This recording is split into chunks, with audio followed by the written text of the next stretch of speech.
Tercipta pertandingan yang sangat spektakuler pada saat Speed Chess Championship 2024 ini saya angkat teman-teman, menjadi pembelajaran bagi kita pertandingan Hikaru Nakamura versus Iane Pominiachi. Strategi serangan yang dilakukan sangat taktikal teman-teman. Untuk itu siapkan konsentrasi tinggi, apalagi pada saat middle menuju endgame, salah satu dari pemain melakukan gebrakan. Serangan dari diagonal, kuda, menteri, gajah diaktifkan semuanya. Untuk itu siapkan konsentrasi tinggi dan jangan lupa tombol subscribe bagi yang belum. Selamat menyaksikan. Hikaru Nakamura sebagai pemegang buah putih memulai dengan kuda ke F3, pembukaan reti, dan banyak sekali peluang untuk berubah jadi pembukaan yang lainnya. Saat hitam Iane Pominiachi memainkan pion ke D5, lalu putih pion ke D4. Hitam mengaktifkan kuda ke F6, putih pion ke E3. Dan pada posisi ini teman-teman terjadilah kolesi sistem di papan. Kelanjutannya pion ke E6 oleh Iane Pominiachi. Hikaru Nakamura pion ke C4, lalu gajah dikeluarkan ke E7 mempersiapkan rokade sayap raja. Putih pengembangan kuda ke C3, hitam rokade sayap raja, dan putih pion pukul pion. Setelah pion menyambut, Hikaru Nakamura langsung mengaktifkan gajah ke D3, membuka diagonal sekaligus persiapan rokade sayap raja. Hitam pion ke C6 mempersolid pion di lini center, lalu putih pion ke A3. Bagaimana mensupport nanti pion ke B4 jika memungkinkan. Kuda sudah ditempatkan ke D7, lalu menteri ditempatkan ke C2. Mengambil diagonal mensupport gajah untuk memantau pion yang ada di H7. Setelah benteng ke E8, putih benteng ke B1. Bagaimana kita di sini melihat teman-teman menghambat pergerakan pion. Ini yang dilakukan oleh hitam. Mainkan pion, putih rokade sayap raja, Iane Pominiachi gajah ke D6. Pertandingan berlanjut, mengajak pertukaran pion. Jelas ini terjadi membuka penguasaan di jalur A oleh benteng hitam.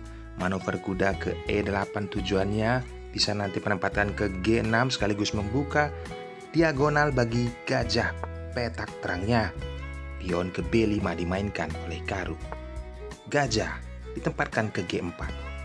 Manuver kuda ke D2 tujuannya pion ke F3 menyerang gajah. Bisa kita perlihatkan di sini teman-teman. Sebelum itu terjadi, benteng terlebih dahulu ke E1 mendukung pion ke E3. Hitam, kuda ke G6, lalu putih, pion pukul pion, dan disambut oleh pion. Gajah ditempatkan ke F5. Ini langkah lemah, seperti langkah tempo, membuang tempo. Karena apa? Setelah kuda ke H4 menyerang gajah, gajah ini ditarik mundur kembali ke D3. Mencoba menjebak. Apabila kita berandai pukul saja gajahnya melakukan pertukaran, ini sangat tidak baik untuk putih. Lihatlah, kedua kuda yang dimiliki oleh hitam sudah aktif di depan. Jika ini diabaikan, berharap kuda ke F3 melindungi pion H2, langsung pertukaran kuda. Setelah pion memukul mengancam kuda, itu diabaikan. Hitam terlebih dahulu memukul pion H2 dengan gajah, raja bergeser, lalu menteri ke H4. Sudah sangat tidak baik untuk buah putih teman-teman. Berharap bisa memukul kuda, rajanya akan tewas. Kombinasi menteri dan gajah. Apa yang bisa diperbuat dengan kondisi seperti ini? Selesai teman-teman. Skakmat. Ini kita analisis supaya kita mengetahui tidak akan dilakukan oleh Hikaru Nakamura pertukaran gajah. Melainkan posisi seperti ini dia menurunkan kembali gajahnya ke D3. Selanjutnya Iane Pominiachi menteri ke D7, membiarkan bentengnya, kedua bentengnya berkoordinasi, saling menjaga. Putih pion ke G3, mengancam kuda, kuda mundur ke G6. Selanjutnya di sini Hikaru Nakamura menempatkan kuda ke A4, tujuannya ke C5. Bagaimana kita bisa memahami pertahanan yang dilakukan oleh Jan Nepomniachtchi sekaligus menyerang, mengambil diagonal, menteri tempatkan ke C6, lalu kuda fokus tujuannya ke C5, lalu benteng mengawasi kotak yang ada di B7. Kembali, gajah berupaya mengambil diagonal ditempatkan ke B2. Lihatlah teman-teman, Jan Nepomniachtchi lagi-lagi melakukan langkah posisional terlebih dahulu bertahan, setelah itu benteng mengajak pertukaran, tetap dia mengabaikan, barulah dia menggebrak pion ke H5, melakukan serangan dari sayap raja. Hikaru memukul benteng disambut oleh menteri, selanjutnya di sini benteng ke C1, menumpuknya dengan menteri, serta langsung menyerang pion yang ada di C6. Itu dibiarkan saja. Jan Nepomniachtchi memainkan pion ke H4, lalu putih menarik gajah ke F1, mempertahankan kondisi pertahanan rajanya. Setelah pion pukul pion H2 yang menyambutnya. Permainan berlanjut, kuda ke H7, tujuannya ke G5, manuver mengaktifkan, lalu menarik diri kuda ke D3. Lihat, pion yang ada di C6 sudah diserang. Gajah berupaya melindungi, penempatan ke D7. Kuda ke E5, menyerang gajah. Simpelnya, pertukaran perwira terjadi. Setelah pion memukul mengancam kuda, kuda ke G4, menyerang pion 2 kali. Masih diberikan perlindungan terhadap pion ini.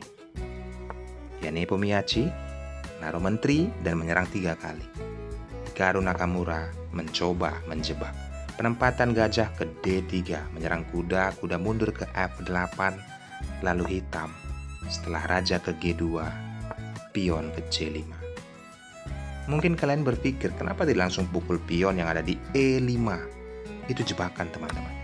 Jika itu dilakukan oleh hitam, memukulnya dengan kuda, disambut oleh kuda, dipukul kembali oleh benteng, putih berkesempatan benteng ke H1. Ancaman di kotak H7, simpelnya menutup dengan G6, tapi ada pion ke F4.